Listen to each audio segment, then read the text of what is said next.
Baiklah, di sini kelompok kami akan menjelaskan materi mengenai epistemologi, cara mendapat pengetahuan dengan mitos, common sense, empiris, rasio, dan metode ilmiah.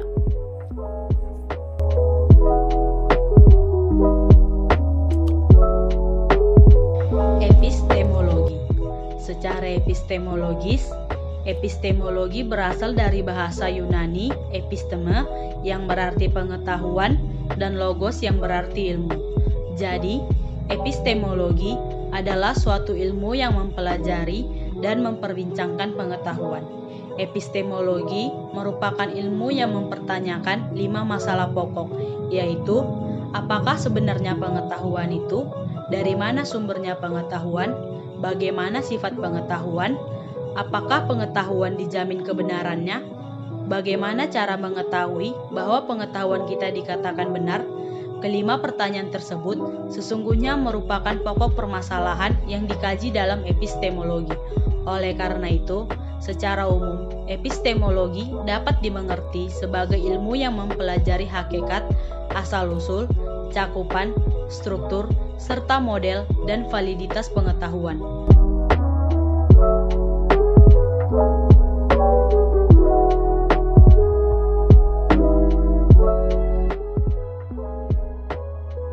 Epistemologi merupakan gabungan 2 kalimat, episteme, pengetahuan, dan logos, teori. Epistemologi adalah cabang ilmu filsafat yang menenggarai masalah-masalah filosofikal yang mengitari teori ilmu pengetahuan. Dengan kata lain, epistemologi adalah bagian filsafat yang meneliti asal-usul, asumsi dasar, sifat-sifat, dan bagaimana memperoleh pengetahuan menjadi penentu penting dalam menentukan sebuah model filsafat. Dengan pengertian ini, epistemologi tentu saja menentukan karakter pengetahuan, bahkan menentukan kebenaran seperti apa yang dianggap patut diterima dan apa yang patut ditolak. Aspek epistemologi adalah kebenaran fakta atau kenyataan dari sudut pandang mengapa dan bagaimana fakta itu benar yang dapat diverifikasi atau dibuktikan kembali kebenarannya. Mitos. Mitos atau mite adalah bagian dari suatu folklore yang berupa kisah berlatar masa lampau, mengandung penafsiran tentang alam semesta, serta dianggap benar-benar terjadi oleh yang mempunyai cerita atau penganutnya. Dalam pengertian yang lebih luas, mitos dapat mengacu kepada cerita tradisional.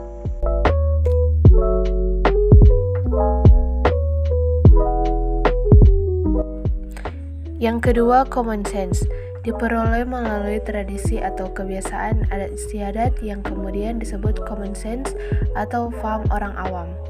Sebagian besar pengetahuan diketahui manusia dari lingkungan sosial budaya di mana manusia hidup.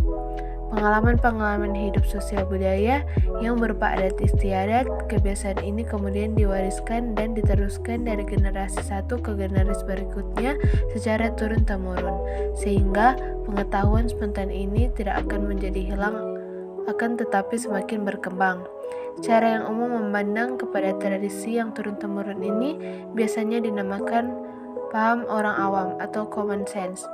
Common sense dapat berguna sebagai kontrol atau cek terhadap hal-hal yang samar-samar atau blind spots yang timbul dalam pikiran orang yang tidak mengetahui secara spesialisasi.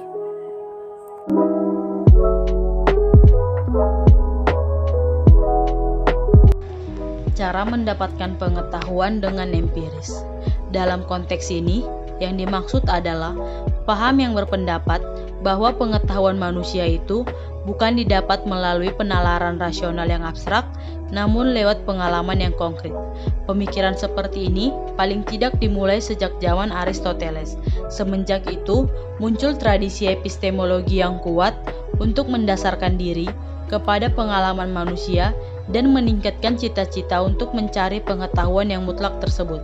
Kaum empirisme berdalil bahwa tidak beralasan untuk mencari pengetahuan mutlak dan mencakup semua sisi, apalagi bila di dekat kita terdapat kekuatan yang dapat dikuasai untuk meningkatkan pengetahuan manusia, yang meskipun bersifat lebih lambat, namun lebih dapat diandalkan.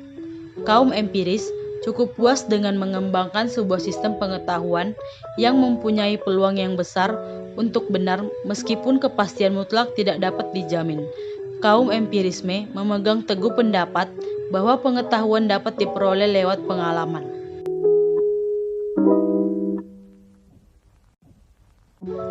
Jika kita sedang berusaha untuk meyakinkan seorang empiris bahwa sesuatu itu ada, dia akan berkata, "Tunjukkan hal itu kepada saya." Dalam persoalan mengenai fakta, maka ia harus diyakinkan oleh pengalamannya sendiri. Kemudian, gejala-gejala alamiah menurut anggapan kaum empiris adalah bersifat konkret dan dapat dinyatakan melalui tangkapan panca indera manusia. Gejala itu, kalau kita telah lebih lanjut, mempunyai beberapa karakteristik tertentu.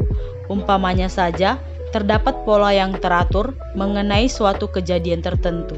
Misalnya, suatu benda padat jika dipanaskan akan memanjang. Langit mendung diikuti dengan turunnya hujan. Demikian seterusnya, di mana pengamatan kita akan membuahkan pengetahuan mengenai berbagai gejala yang mengikuti pola-pola tertentu.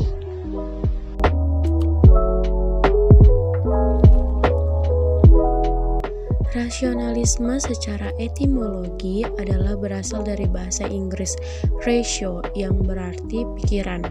Dalam konteks ini, rasionalisme dimaksudkan untuk memberi nama terhadap paham yang mempergunakan metode deduktif dalam menyusun pengetahuan, yakni paham yang menyatakan bahwa pengetahuan manusia didapat melalui penalaran rasional yang abstrak.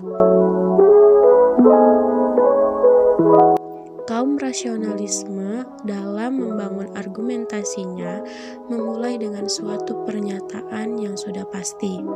Aksioma dasar yang dipakai dalam membangun sistem pemikirannya diturunkan dari ide yang menurut anggapannya adalah jelas, tegas, dan pasti dalam pikiran manusia. Dalam membangun sistem pemikirannya, kaum rasionalisme juga didasarkan terhadap logika yang sahih. Logika sebagai istilah berarti sebuah metode atau teknik yang diciptakan untuk meneliti ketepatan penalaran. Adapun bentuk pemikiran dari mulai yang sederhana ialah pengertian atau konsep, proposisi atau pernyataan, dan penalaran. Tidak ada proposisi tanpa pengertian dan tidak ada penalaran tanpa proposisi. Pengertian. Pengertian adalah suatu yang abstrak. Jika kita hendak menunjukkannya, pengertian itu harus diganti dengan lambing. Lambangnya yang paling lazim adalah bahasa. Dengan demikian, lambang di sini adalah bahasa yang memiliki sifat-sifat sendiri yang lain daripada sifat-sifat yang dilambangkannya, yaitu pengertian. Proposisi. Berdasarkan terjadinya observasi empirik di dalam pikiran tidak hanya terbentuk pengertian, akan tetapi terjadi perangkaian dari term-term itu. Tidak ada pengertian yang berdiri sendiri di dalam pikiran. Rangkaian pengertian itulah yang disebut proposisi. Penalaran. Penalaran adalah berdasarkan jumlah proposisi yang diketahui atau dianggap benar, pernyataan yang bersifat umum ditarik kesimpulan yang bersifat khusus. Penarikan kesimpulan seperti ini biasa menggunakan pola pikir silogismus yang disusun dari 2 buah proposisi dan 1 buah konklusi. Dengan demikian, silogismus adalah proses logis yang terdiri dari dua bagian.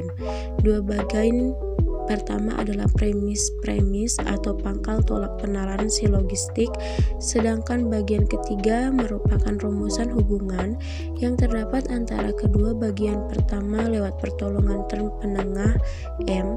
Bagian yang ketiga disebut juga kesimpulan yang berupa pengetahuan baru, konsekuensi. Konsep penarik kesimpulan dari premis-premis tersebut disebut penyimpulan. Yang kelima, metode ilmiah. Metode ilmiah atau metode keilmuan adalah prosedur dalam mendapatkan pengetahuan yang disebut ilmu.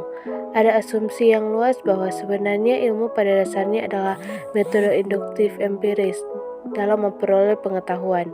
Walaupun begitu, analisis yang mendalam terhadap metode keilmuan akan menyingkapkan kenyataan bahwa apa yang dilakukan oleh ilmuwan dalam usahanya mencari pengetahuan lebih tepat digambarkan sebagai suatu kombinasi antar prosedur empiris dan rasional. Secara sederhana, metode ilmiah sebagaimana yang telah disebutkan di atas adalah suatu prosedur dalam mendapatkan pengetahuan yang disebut ilmu. Syarat-syarat yang harus dipenuhi agar suatu disebut ilmu tercantum dalam apa yang disebut dengan metode ilmiah. Kemudian peraturan-peraturan yang terdapat dalam metode ilmiah dikaji oleh metodologi ilmiah. Metodologi ini secara filsafat termasuk dalam apa yang dinamakan epistemologi, sedangkan epistemologi adalah merupakan pembahasan mengenai bagaimana kita mendapatkan pengetahuan.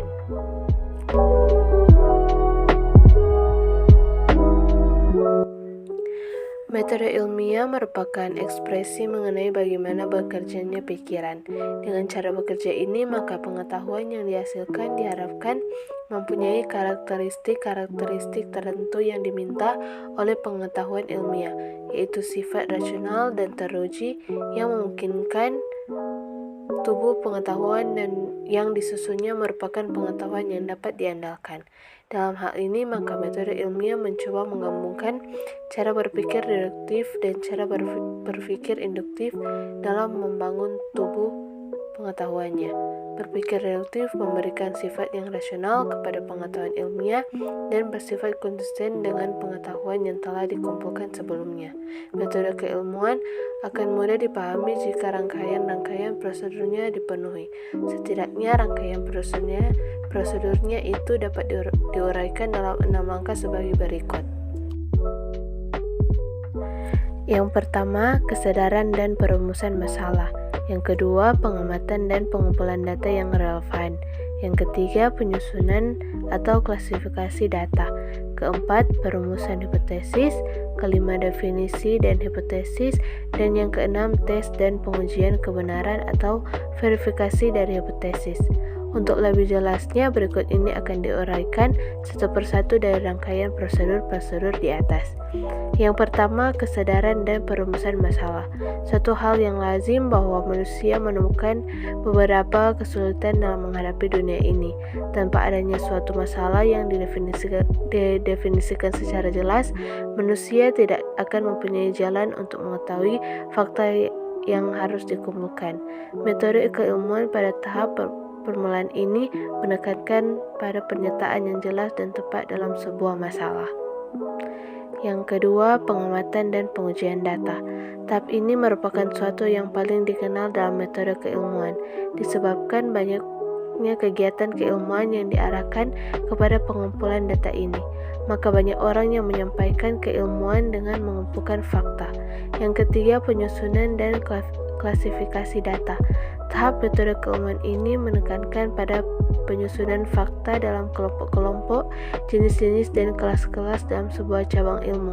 Usaha untuk mengidentifikasikan, menganalisis, membandingkan, dan membedakan fakta-fakta yang relevan tergantung kepada adanya sistem klasifikasi ini disebut taksonomi, dan ilmu modern terus berusaha untuk menyempurnakan taksonomi khusus bidang keilmuan mereka.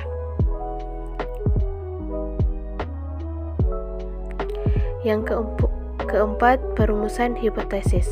Hipotesis adalah pernyataan sementara hubungan antar benda-benda. Hubungan hipotesis ini diajukan dalam bentuk dugaan atau teori yang merupakan dasar dalam menyatakan hubungan tersebut. Hipotesis diajukan secara khas dengan dasar coba-coba atau trial and error. Hipotesis hanya merupakan dugaan yang beralasan atau mungkin merupakan perluasan dari hipotesis terdahulu yang telah teruji kebenarannya yang kemudian diterapkan pada data yang baru. Singkatnya, hipotesis adalah merupakan dugaan atau jawaban sementara terhadap permasalahan yang sedang kita hadapi. Yang kelima, dedukasi dan hipotesis.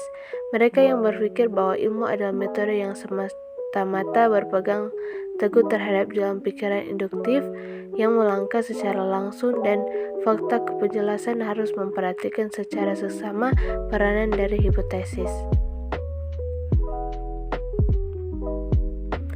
Yang keenam, tes dan pengujian kebenaran atau verifikasi. Hipotesis pengujian kebenaran dalam ilmu berarti mengetes alternatif hipotesis dengan pengamatan kenyataan yang sebenarnya atau lewat percobaan. Dalam hubungan ini, maka keputusan terakhir terletak pada fakta. Jika fakta tidak mendukung suatu hipotesis, maka hipotesis yang lain dipilih dan diproses diulangi kembali. Hakim terakhir dalam hal ini adalah data empiris.